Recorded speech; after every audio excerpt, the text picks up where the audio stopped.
Lord. దేవుని పరిశుద్ధ నామానికి స్తోత్రం కలుగును గాక. ఈరోజు దేవుని వాగ్దానము మత్తయి సువార్త 6వ అధ్యాయము 6వ వచనము చూద్దామా.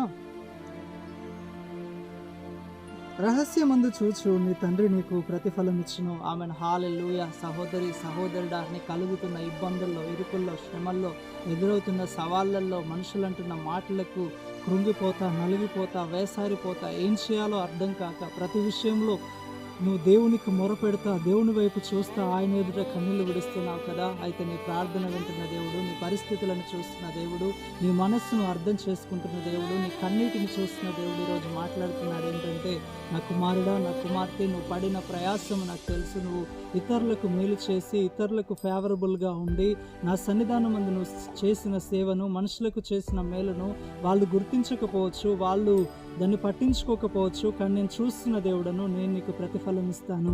నీ ప్రార్థనను నేను వింటున్నాను, నీ ప్రార్థనను నేను ఆలకించి ఉన్నాను. నువ్వు పడిన బాధ, వేదన, కన్నీరు, దుఃఖము నాకు తెలుసు. అది నా సన్నిధిని చేరి ఉన్నది, నేను దాన్ని చూసి ఉన్నాను.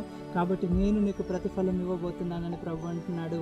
I mean, praise the Lord. God bless you all.